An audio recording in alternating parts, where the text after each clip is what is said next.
Salut, bonjour. Je vois ma soeur Sophie Ngoye-Taline. Salut, bonjour. Je pense que tu vas bien. Bonjour à toutes les personnes qui rejoindront cette vidéo. En attendant, certaines personnes puissent entrer dans cette vidéo et puis nous allons commencer notre live.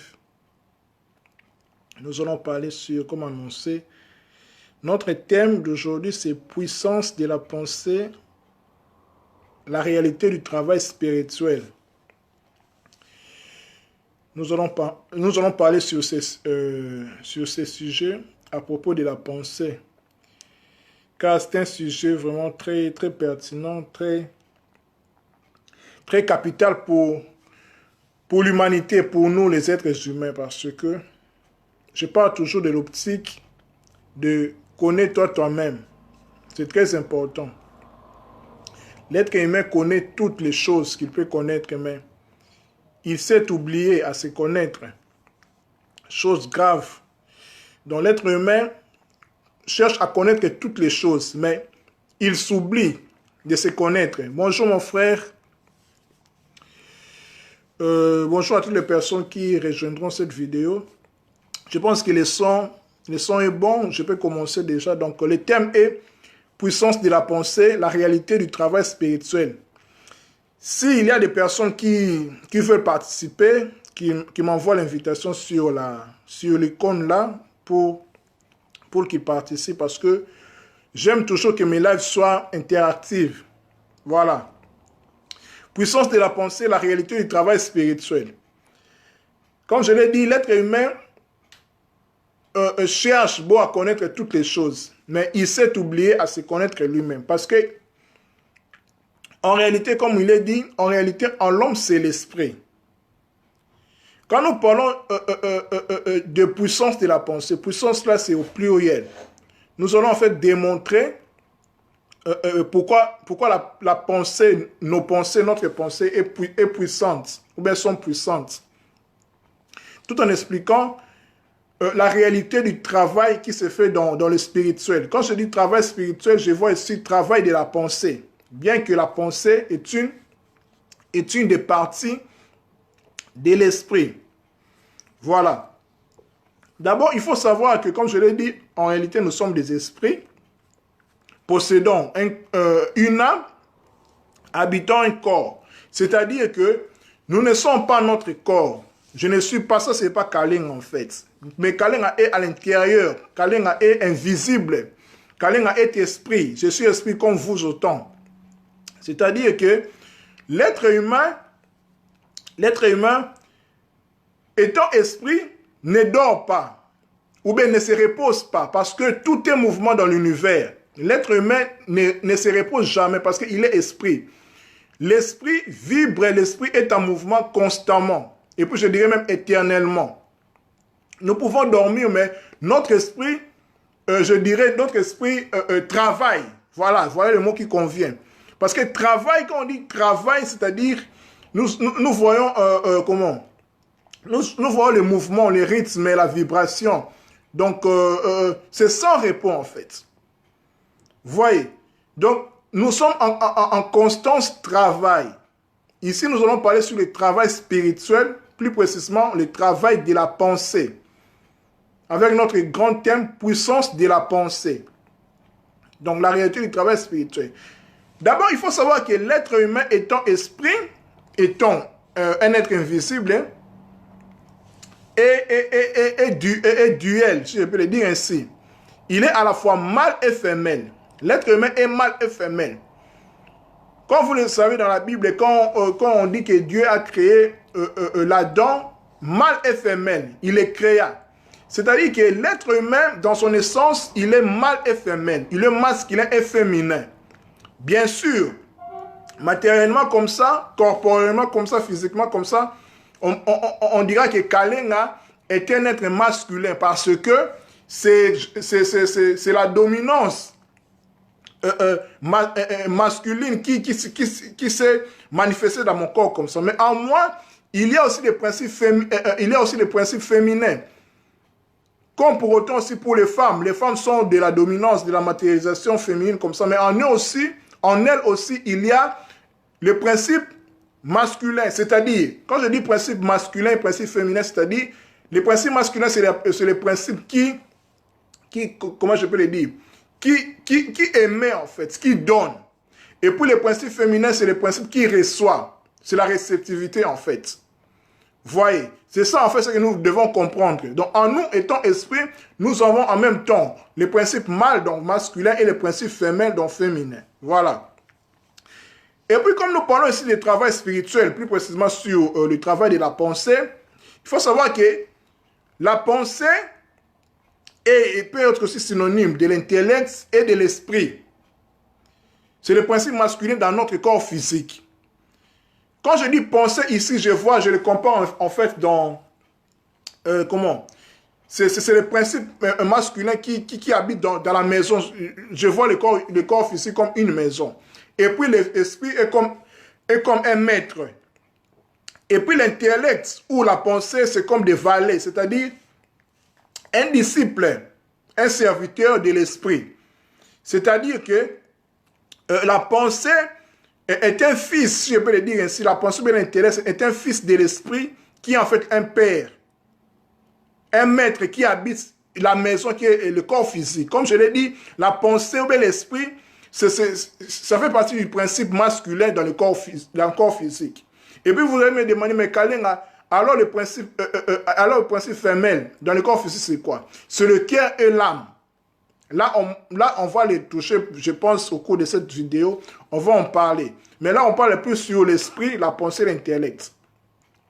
Voyez, donc, notre pensée, en fait, est une chose vraiment très importante pour nous. Parce qu'il ne faut pas oublier que au commencement était la pensée. Les autres diront au commencement était l'intelligence. C'est la même chose parce que l'intelligence, je dirais, c'est une capacité pour quelqu'un de penser d'abord. Parce que on ne peut pas être intelligent sans avoir pensé d'abord. Quand on pense, on est intelligent. C'est ça, en fait. C'est comme je l'ai dit toujours, tout le monde, toutes les personnes sont intelligentes. Mais la différence se situe au niveau de leur capacité de pousser cette intelligence, cette manière de penser plus haut, et puis voilà. Donc, vous voyez. Donc, et puis, la pensée, certains l'appelleront, en fait, en fait, la pensée, d'abord, c'est un corps, déjà. C'est ce qu'on appelle le corps mental. C'est le corps mental, en fait, c'est le corps mental. Et puis, le corps mental, là, on les situe pour les humains, les êtres humains qui sont talentueux, en fait. Parce que avoir la capacité de penser, ce n'est pas donné à tout le monde. Tout le monde peut penser. Mais comment tu penses, en fait? Parce que la pensée est créative. Nous créons d'abord par notre pensée. Nous créons par notre pensée. La pensée est d'abord créative. C'est pour cela que d'autres personnes l'appellent corps mental. La pensée, c'est tout un corps, en fait. Et puis, je dirais même loin, la pensée est une entité. La pensée, je dirais même, est un être, en fait, à part entière. Parce que tout ce que nous voyons dans cet univers était d'abord une pensée. Voyez. Comme la Bible le dit, au commencement était la pensée. On a dit au commencement était le verbe. Vous voyez. Donc, tout est pensé. Rien de ce que nous pouvons voir dans ce monde n'a pas été une pensée. Tout a été une pensée. Vous voyez. Donc, on appelle ça corps mental qui est catégorisé pour les hommes qui sont talentueux. Et puis, il y a aussi ce qu'on appelle mental supérieur, corps causal. Ce sont juste des jargons. Là, c'est réservé plus pour les génies. Les personnes qui ont une capacité géniale, une capacité de comprendre en fait les mystères de l'univers, les mystères que tout le monde ne peut pas comprendre. Vous voyez. Donc, voilà ce que je peux dire. Je continue toujours en fait. Et puis, il faut savoir aussi que l'être humain est composé de plusieurs mondes, de plusieurs corps. Les jargons chrétiens diront corps, âme et esprit. Oui, c'est la même chose en fait. Mais quand on parle de plusieurs corps, on détaille en fait. On détaille. il y a le corps physique, comme vous me voyez comme ça, le corps astral. Le corps astral, c'est le corps qui est lié aux astres, c'est-à-dire le corps des émotions, le corps des désirs. Le corps auquel nous interagissons quand nous dormons. Quand nous dormons, bonjour ma sœur Vanessa et tout. Le corps astral, c'est le corps, quand nous dormons, on appelle ça corps du désir. Corps du désir ou bien corps émotionnel. Là, c'est au niveau de nos émotions. On appelle ça corps astral. Donc, quand nous dormons, quand nous voyons des rêves, quand nous voyons des rêves, en fait, nous sommes dans le corps astral parce que notre corps physique est inerte. Voilà. Après, nous avons le corps mental. Le corps mental, c'est le corps de la pensée. C'est notre sujet du jour, en fait. Là, je parle de corps pour nous faire comprendre, en fait, là où je me situe. Et puis, il faut savoir que le corps physique, le corps astral, le corps mental, les trois premiers corps, en fait, c'est ce qu'on appelle la personnalité. C'est ce qui fait la personnalité d'une personne. Le corps physique, le corps éthérique, bon, éthérique aussi, c'est la même chose parce que l'éthérique, l'éther, c'est le cinquième élément qu'on appelle, on peut appeler aussi la quintessence. Les cinq éléments au-delà du 4, donc air, eau, terre et feu. L'éther, c'est juste le corps éthérique, c'est-à-dire je dirais, c'est l'enveloppe, en fait, qui, je dirais, permettez-moi la tautologie, qui enveloppe le corps physique, le corps éthérique, et puis nous avons le corps astral, le corps du désir, et le corps mental. Ce corps-là, en fait, fait partie de notre personnalité, en fait. Quand on parle de la personnalité d'une personne, c'est au niveau de ce corps-là. Vous voyez? C'est au niveau de ce corps-là. Et puis, nous avons les trois derniers corps, en fait, ce qu'on appelle corps causal. Corps causal, je l'ai dit, c'est le corps, c'est aussi le corps aussi, on peut l'appeler aussi corps mental supérieur. Comme je vous ai dit, c'est au niveau des génies. Les génies sont des personnes qui ont développé leur corps causal fortement, c'est-à-dire mental supérieur. Vous voyez. Et puis nous avons le corps bouddhique. Le corps bouddhique, c'est qui vient de Bouddha. Bouddha, ça veut dire éveillé, corps éveillé. C'est juste les terminologies, ne soyez pas choqués. Le corps bouddhique, c'est au niveau, on peut l'appeler aussi le corps astral supérieur, c'est-à-dire les personnes qui ont un sentiment supérieur, qui ont un amour désintéressé, un amour inconditionnel, en fait, des sentiments supérieurs. Et puis après le corps bouddhique, nous avons le corps atmique. Le corps atmique vient de asma. Asma qui veut dire, en fait, l'âme universelle, les personnes, en fait, là, c'est le domaine, en fait, j'ai oublié, en fait, le corps bouddhique, c'est le corps je dirais, comment je peux le dire, des maîtres, en fait, des maîtres, des personnes des saints, pardon, voilà. Le corps bouddhique, c'est le corps des saints, les personnes qui ont atteint la sainteté, c'est-à-dire qui ont un amour désintéressé, des sentiments nobles, en fait, des sentiments, je dirais, extraordinaires que toutes les personnes ne peuvent pas avoir. Un amour vraiment désintéressé, de l'amour inconditionnel. Des personnes qui ont développé leur corps bouddhique. Là, c'est le domaine des saints. Et puis, il y a un dernier corps, on dira le corps atmique. Comme je l'ai dit, atma, c'est l'âme universelle. Là, c'est le domaine des maîtres et des initiés. Je prends l'exemple de Jésus-Christ. Jésus-Christ, c'était comme nous, comme ça, mais c'était une personne qui a développé tous ces corps-là, qui a atteint même le corps atmique, ou bien le corps christique, on peut le dire ainsi, qui a atteint l'unité, en fait. Il est devenu maître initié. Parce que Christ est Jésus-Christ, en fait, quand je dis Christ, c'est, en fait, comme je l'avais dit, en fait, Jésus-Christ a été investi par Christ. Christ ne peut pas être incarné. C'est impossible. Mais l'être humain comme ça peut faire venir Christ en lui. C'est ce que Jésus-Christ, en fait, avait fait. Par les initiations, par les développements, parce qu'il devait passer par là. Vous voyez, c'est pour ça la religion... Permettez-moi la diviniser, la élever au nom. Voilà, je ne peux pas rentrer dans ces débats-là, mais au moins je me fais comprendre. Vous voyez, donc le corps causal, le corps mental supérieur, le corps bouddhique, le corps astral supérieur, et le corps atmique, ces trois corps supérieurs-là, c'est ce qu'on appelle l'individualité. C'est-à-dire que c'est au travers de ces corps-là que les êtres humains se diffèrent en fait. Comme je l'ai dit, le corps physique, le corps astral, le corps mental sont les trois premiers corps inférieurs qu'on appelle personnalité. Toutes les personnes interagissent par là. Tout le monde a ça. Mais le corps causal ou le corps mental supérieur, là, c'est le domaine des génies. Les personnes qui comprennent en fait les choses, le mystère de l'univers, qui n'est pas permis à tout le monde de comprendre. Vous voyez, puis le corps bouddhique qui est le domaine des saints, l'amour inconditionnel, tout ça, l'amour désintéressé, et le corps atmique, le niveau des maîtres et des initiés. C'est ça la constitution de l'être humain, en fait. Mais Paul dit dans le jargon chrétien, nous sommes corps, âme et esprit. Il a raison aussi, parce que corps, âme, quand on dit corps, c'est le corps physique. Âme, c'est maintenant et les émotions, et la pensée, et tout ce qui est astral, mental, causal, tout cela, en fait, cette interaction-là entre le corps et l'esprit, c'est ça qu'on appelle en fait l'âme, qui est à l'intérieur, en fait, qui fait la médiation entre le corps et l'esprit. C'est pour cela, l'âme, c'est l'esprit incarné. Voici, il y a des questions par rapport à cela. S'il y a des questions par rapport à cela, ou bien quelqu'un qui veut intervenir, ils peuvent me signaler, pas de problème. Donc, corps, âme, esprit, parfois beaucoup de personnes demandent quelle est la différence entre l'âme et l'esprit. Il n'y a pas vraiment de différence.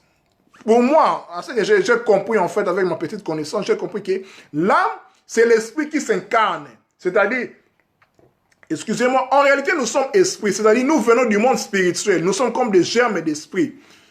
On n'est pas encore mature en fait. Nous devons venir sur terre pour expérimenter la vie, pour expérimenter la matière. Nous étions esprits en fait. C'est comme un grain en fait.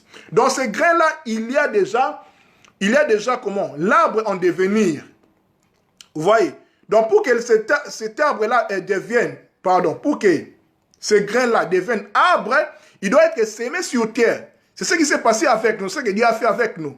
Nous sommes incarnés sur terre, nous sommes nés avec l'union de nos parents, et puis nous grandissons en maturité, voilà qu'on grandit jusqu'à ce qu'on devient des arbres. Parce que l'être humain, la structure des êtres humains, des arbres, ça ne se diffère pas. C'est la même chose. D'ailleurs, même en Kikongo, on dit Nzoto c'est le corps, et puis Nzete c'est l'arbre. C'est la même structure en fait. Nous avons les racines, nous avons les troncs, les étapes, les sarments, les fruits, tout ça en fait c'est dans l'être humain. Vous voyez, donc pour comprendre en fait l'univers, ou bien l'être humain qui est l'univers, nous pouvons consulter la nature parce que tout est un. On dit univers donc tout est un. Donc voilà, donc c'est-à-dire, je disais en fait le corps, en fait l'âme, c'est l'esprit qui s'incarne sur terre. Mais quand nous nous incarnons, en fait, au départ, nous étions un, énergie, esprit, mais nous sommes subdivisés en trois parties. État esprit, en gardant notre spiritualité, notre état spirituel, âme et esprit, et corps. Mais nous sommes tous un. C'est comme aussi avec la Trinité, comme on dit Père, Fils et Saint-Esprit. Mais ça ne veut pas dire que Dieu est trois, non. C'est juste une manière d'expliquer notre intelligence limitée, la divinité en fait. Voyez, on ne dit pas que Dieu est trois, il est Père. Non, c'est juste des manifestations en fait. Dieu le Père, on peut dire c'est l'Esprit. Dieu le Père, on peut dire l'Esprit. Dieu le Fils, c'est le corps qui s'incarne. Et puis Dieu le Saint-Esprit, on peut dire aussi c'est l'âme. Tu vois, comme vous voulez en fait. C'est juste pour nous faire comprendre. C'est aussi avec le soleil. Le soleil peut jouer trois fonctions aussi. Le soleil est un, mais il donne la chaleur, il donne la lumière et il donne la vie aussi. Mais il n'y a pas trois soleils, c'est des manifestations en fait. C'est exactement aussi avec Dieu et aussi avec l'être humain. Vous voyez, l'être humain est un Dieu en fait. Nous sommes des dieux. Christ le dit, ne savez pas que vous êtes des dieux. Nous sommes des dieux, nous faisons partie des dieux. Dieu est en nous, nous sommes aussi en Dieu. Vous voyez, c'est pour cela même, ça explique aussi que tout ce qui se passe dans l'univers ne concerne pas en fait Dieu, entre guillemets, parce que beaucoup de personnes on se plaint pourquoi Dieu laisse l'univers comme ça, Dieu est injuste, pourquoi. Non, en fait, Dieu, en fait, c'est comment je peux le dire, ce que nous appelons Dieu, ou bien celui que nous appelons Dieu, il interagit, il cautionne aussi nos faits et gestes. Voyez, c'est au travers de nous, parce qu'il nous a donné aussi le libre arbitre. Étant libres, parce que nous sommes des êtres spirituels. Voilà, exactement, des Elohim de Dieu. C'est la même chose, voilà. Donc nous sommes en fait des Elohim de Dieu. Donc nous faisons partie de Dieu, et puis Dieu aussi est en nous. Voyez, nous sommes des manifestations. C'est pour cela que se dira, moi et le Père, nous sommes un. C'était son esprit christique, en fait, son état christique, en fait, qui disait comme ça. Voyez.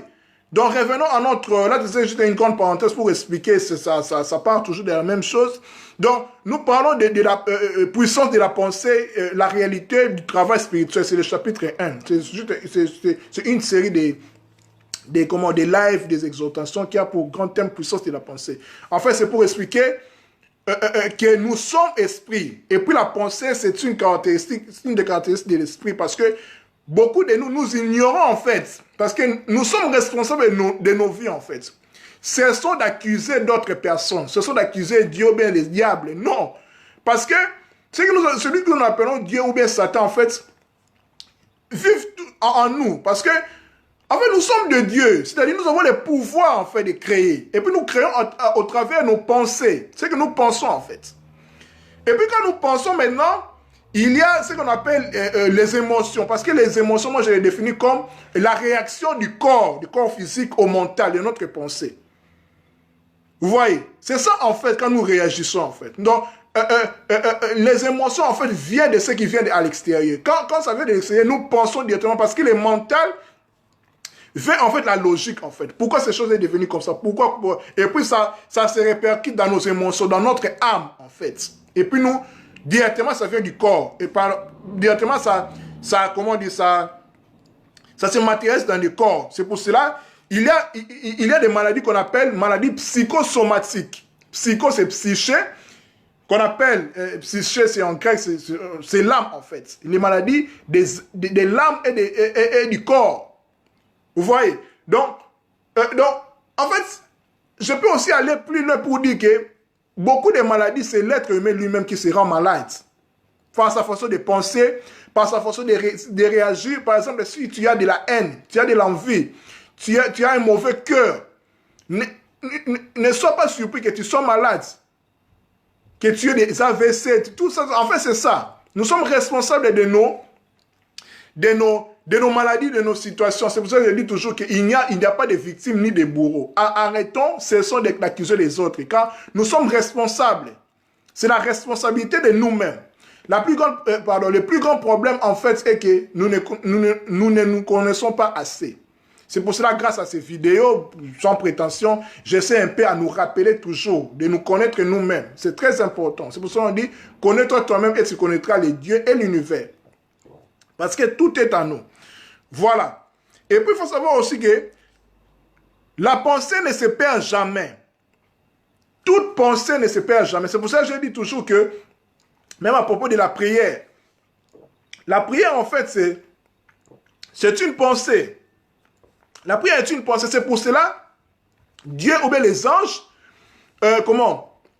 scrutent d'abord, regardent d'abord les intentions du cœur. Quand nous approchons de Dieu, nous nous agenouillons ou bien quelle position, tout ça. Mais c'est d'abord les intentions d'abord. Ta pensée d'abord, ton cœur d'abord. Qu'est-ce que tu penses? Tu penses quoi avant de parler? C'est pour cela que Dieu même dira que ce peuple-là m'honore par la bouche seulement. Mais dans leur cœur, ils sont loin de moi. Ou bien il est loin de moi pour parler du peuple. Ça nous concerne tous. Voilà. Donc, la prière, c'est d'abord une pensée. Et puis la prière, toute prière n'est pas, comment je peux le dire, comment on me dit que la prière ne peut exaucer tout ça. Non, ta prière ne peut pas ne pas être exaucée. Non. Parce que la pensée ne se perd pas. Rien ne se perd. Ta prière a été déjà exaucée. Parce que quelque part, on dit aussi qu'avant que vous me demandiez, sachez que je vous ai donné déjà. Mais le problème est que, comme je l'avais dit sur Facebook dans un post, c'est l'illusion du temps. Le temps est tellement décalé. Parce que le passé, le présent et le futur n'existent pas en fait. N'existent pas. Tout est instant présent. Mais l'illusion du temps, le temps qui est en fait le mental, c'est notre mental qui le crée. Passé, présent, futur, qui en fait décale. Il y a comment les séquences en fait qui se dit que ça dure, ça fait comme ça, tout cela. Mais en réalité, tout est instant présent, tout se passe maintenant. C'est pour cela Dieu, il s'appelle je suis. Donc je suis Dieu que je définis sans prétention comme la vie. Donc tout ce que nous voyons, tout ce qui se déroule en fait, moi je l'appelle en fait Dieu. Vous pouvez l'appeler Dieu, l'énergie, mais moi, dans ma compréhension, c'est la vie en fait. Vous voyez, donc je suis. Donc tout est instant présent, tout se passe maintenant. Il est le même hier, aujourd'hui, éternellement. C'est une façon de dire dans le temps, en fait. Pour expliquer à nous qui comprenons en fait les temps, les êtres mentaux, les êtres pensifs, parce que nous parlons de la pensée. Tout est instant présent. C'est-à-dire que nos prières sont déjà exaucées quelque part. Parce que quand nous pensons, quand nous prions, parce que la parole c'est juste les pensées qui se vocalisent par des sons. Quand je parle comme ça, je pensais d'abord. Je pense et puis je parle directement. Pas de problème, mon frère King David. Il ne s'appelle pas je suis. Dieu n'a pas de nom même. Même il est je suis. C'est juste un état d'être. Être, en fait. Pas de polémique par rapport à ça. On peut l'appeler je suis. Il s'appelle je suis. Ou bien il est je suis. Je pense que le message est passé. Ce n'est pas une polémique par rapport à cela. Et puis voilà. Et puis Dieu n'a pas besoin qu'on appelle je suis pour être je suis. Il est déjà je suis avant que nous nous naissions. Même si nous mourons, il restera toujours je suis. Voilà. Je pense qu'on s'est fait comprendre. Voilà. Donc voilà. Donc, les pensées dont la pensée ne se perd pas. Donc, ta prière n'est pas perdue. Ta prière a été déjà exaucée dans un plan mental, je peux le dire ainsi, dans un plan spirituel. Le problème maintenant est que ça doit se matérialiser. Là, c'est avec le temps, voilà, parce que nous sommes dans l'illusion du temps. Mais ta prière est déjà réalisée. C'est pour cela que Dieu dira même que les Jésus qui dira, avant que vous me demandiez, sachez que je vous ai donné déjà. Voyez. Donc, aucune prière ne peut rester, comment je peux le dire, ne peut pas ne pas être exaucée. Toute prière est exaucée. Prière étant comme une pensée. Voilà. Et puis, l'être humain, en fait, nous sommes plus habiles comment on dit, à travailler sur la matière, sur les choses matérielles. Comme je l'ai dit, d'abord, notre sous-thème, comme le grand thème, c'est puissance de la pensée. Puissance au pluriel, et puis sous-thème comme chapitre 1, c'est la réalité du travail spirituel, le travail de la pensée. Comme je l'ai dit au début, à titre d'introduction, que l'être humain ne se repose pas. L'être humain étant esprit ne se repose jamais. L'esprit ne se repose jamais parce que tout est rythmique, tout est mouvement dans l'univers. Même si nous dormons, notre âme, notre esprit continue à travailler. Continue toujours à travailler. Parce que le travail, ça, quand on dit travail, nous voyons le mouvement. Nous voyons l'activité. Donc, vous voyez, donc, on peut rester comme ça, même dans la méditation, même dans les silences. En fait, nous travaillons, en fait, parce que nous cherchons quelque chose. Donc, nous travaillons constamment. Nous travaillons, donc, nous ne sommes pas des chômeurs. Même quelqu'un, bon, on peut dire que quelqu'un est chômeur, il ne travaille pas matériellement comme ça, mais en lui, quand il pense d'abord, quand il prie, il est en train de travailler. Parce que son mental, comment on dit, son esprit, en fait, est en train de travailler. Il est en train de chercher la solution. C'est pour cela que Salomon dira que, au jour du malheur, réfléchis. La version Chouraki dit, au jour du malheur, vois. Donc, regarde, vois. Donc, quand tu réfléchis, quand tu pries, la prière étant une pensée, tu es en train de voir, en fait, de chercher la solution à ton problème. Parce que, comment dire, la solution viendra seulement dans ton problème là. C'est pour cela un savant iranien dira, il est musulman, il a dit en fait, cherche la réponse à la question que tu te poses. Tout est là-dedans. Vous voyez? Donc, au temps de malheur, réfléchissons. Quand tu souffres, réfléchis. Les autres peuvent dire, les chrétiens diront, prions. Je suis d'accord avec eux. La réflexion, c'est toute une prière déjà. Quand tu réfléchis déjà, c'est toute une prière déjà. Parce que tu souhaites, tu désires en fait quelque chose. En pensée d'abord. Quand on dit réfléchis d'abord. Parce que tout travail est... Comment? Tout commence par la pensée d'abord. Avant que Dieu nous crée l'humanité, crée l'univers, il a pensé d'abord. Il s'est mis dans un état, je dirais, mais méditatif. Permettez-moi le mot là, je parle étant physique pour se faire comprendre. Bien que, voilà, on ne peut pas, voilà, c'est pour cela les grands maîtres spirituels, même Jésus-Christ, emploie les paraboles pour expliquer les choses spirituelles. Je me fais comprendre. Donc, autant de malheur, réfléchis ou bien voir. Donc, quand tu es dans la merde, permettez-moi les termes, hein, donc réfléchis, donc prie, pense, vois, cherche des solutions. Donc, tout est pensé. Avant de chercher un travail, tu dois d'abord penser à chercher un travail, à solliciter à l'Internet, à des maisons d'intérim, tout cela, des entreprises. Tu as réfléchi d'abord. Donc, tu as réfléchi d'abord. Donc, tu as prié. Donc, quand tu réfléchis, tu te mets à genoux. Ton intention déjà, Dieu voit déjà, c'est que et mon frère King David a comme problème, mon frère BG1, mon frère Yannick Darosa et les autres ont comme problème. Quand tu t'agenouilles, En fait, ta pensée déjà a précédé ton acte d'agenouillement devant Dieu. C'est pour ça que je vous ai dit que avant que vous me demandiez, sachez que je vous ai exaucé déjà. Parce que Dieu voit déjà nos cœurs, nos intentions déjà. Il sait déjà. Mais ça ne nous interdit pas à prier, non. Nous sommes libres à prier. Voilà. Quand nous prions déjà, nous avions déjà pensé. Quand nous prions, nous nous mettons à genoux. Et puis nous commençons à parler. Pensée, parole. Nous commençons à déclarer maintenant. Car la parole aussi a sa dose de la puissance. Parce que Jésus, avant de ressusciter Lazare, il a parlé en fait. La parole maintenant arrive. Nous parlons maintenant, nous déclarons. C'est comme ça, c'est le même principe partout, même dans le monde. Parce qu'il faut savoir que la spiritualité est une. Que ce soit dans le monde des ténèbres, que ce soit dans le monde de Dieu, les principes sont les mêmes. C'est la même chose aussi, c'est que les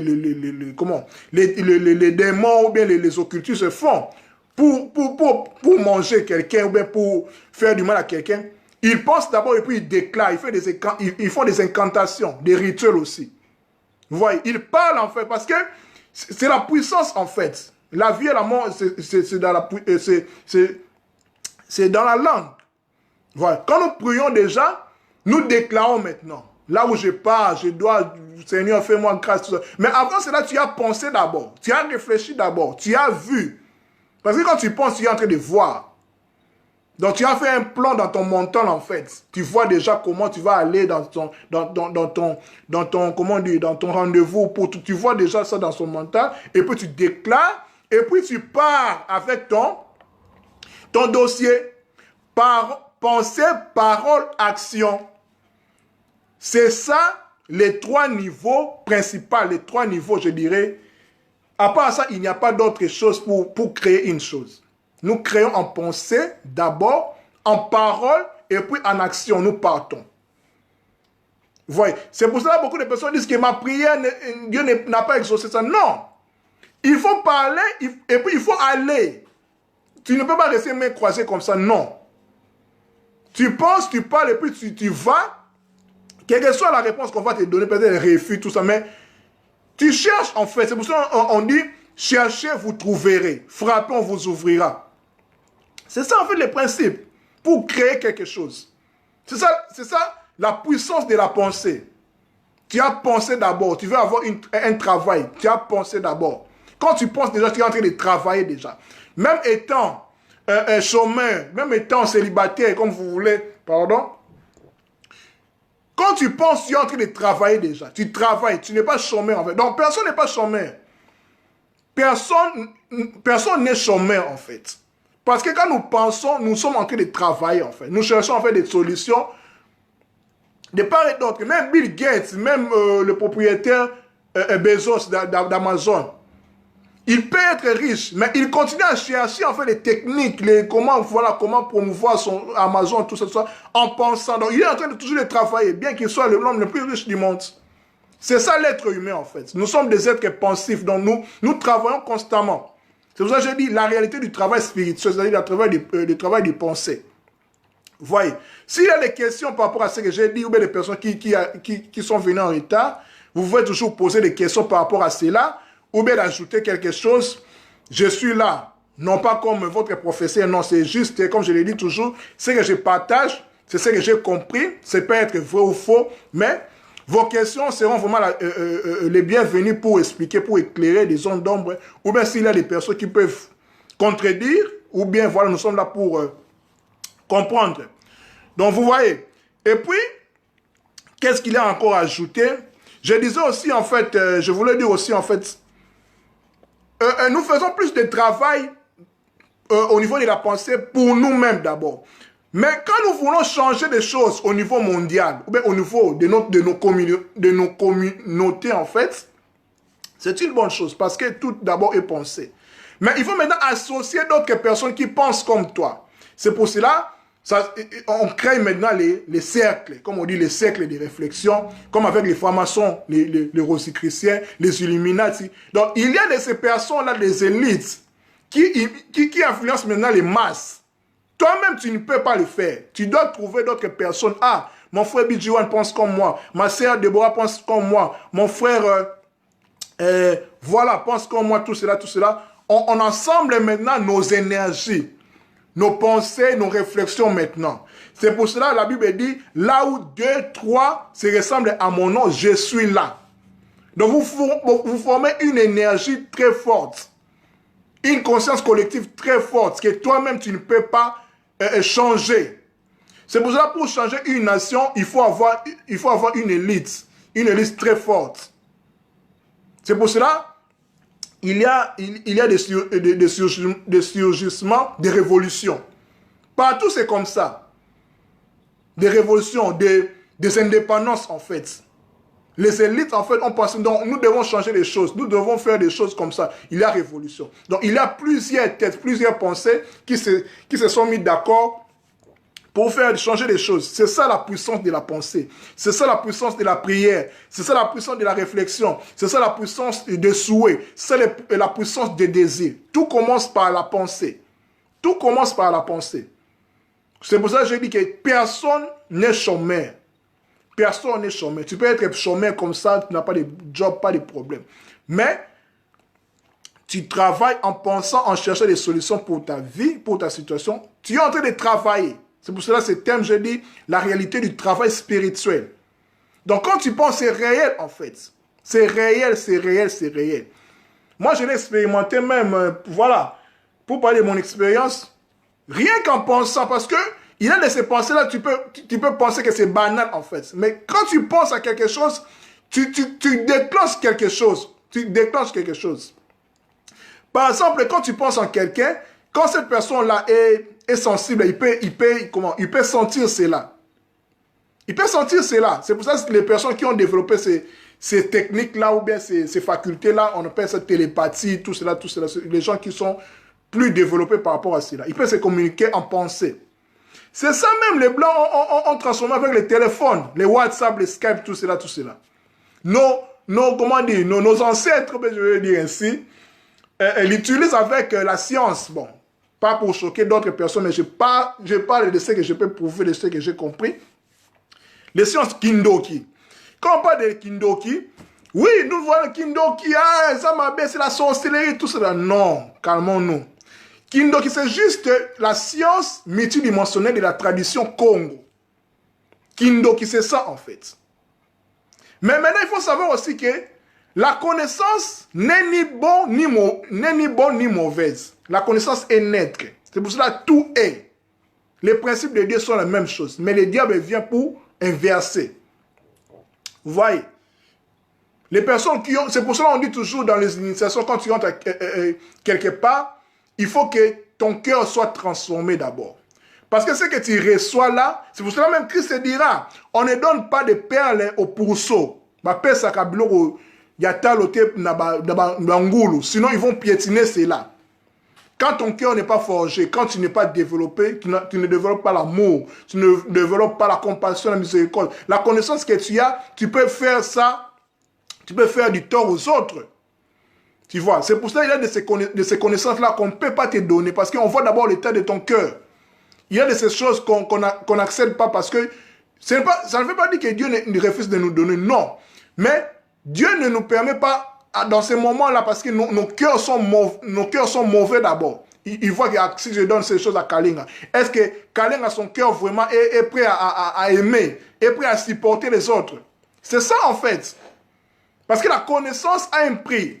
La connaissance a un prix parce que dans le monde spirituel, il y a de ces êtres qu'on appelle les gardiens des seuils. Les gardiens des seuils sont comme des protocoles en fait. Tu ne peux pas aller chez la reine d'Angleterre comme ça, entrer comme ça. Non, il y a toujours des gardes. Des gardes en fait. Il ne peut pas entrer comme ça. Non, c'est pour cela Adam et Ève, quand ils ont mangé l'arbre de connaissance de bien et mal, ils voulaient aller dans l'arbre de la vie. Il y a des chérubins avec des épées flamboyants. On appelle les gardiens des seuils. Ils gardent en fait les seuils de l'accès à la connaissance. Ils les empêchent en fait. Parce que tu es impur, tu es sale. On ne peut pas te donner une connaissance dont tu vas fouler aux pieds. On ne donne pas de perles au pourceau. C'est ça en fait. C'est ça en fait du principe. Vous voyez. Donc voilà ce que je pouvais nous dire, mes chers amis, mes chers frères, mes chers abonnés de Facebook. S'il y a des questions par rapport à tout ce que je viens de dire, vous pouvez les poser. Si quelqu'un veut participer, il est le bienvenu. S'il a quelque chose à contredire, ou bien je suis là aussi pour comprendre, ça ne veut pas dire que si je parle comme ça, que je possède la matière graisse ou bien la connaissance infuse, non. Donc voilà, s'il y a des questions, on peut toujours continuer en inbox. Je suis un amoureux de la connaissance, j'aime penser, j'aime réfléchir. Et puis voilà. Donc quoi dire encore, quoi conclure encore? Je pense que j'ai dit tout, la vidéo va rester sur mon mur. C'est une série des exhortations, des lives qui vient de commencer. Je l'intitule Puissance de la pensée. Puissance avec S, comment dire, au pluriel. Aujourd'hui, c'était le chapitre 1, la première partie, la réalité du travail spirituel. Merci beaucoup pour toutes les personnes qui ont pris leur temps à me suivre. À nous revoir la prochaine fois si la providence, Dieu nous prête vie, parce que les heures qui suivent, le minute qui suivent, ça appartient à Dieu. Donc, merci beaucoup. Que la paix soit dans vos familles et bon week-end. Bye bye. Merci.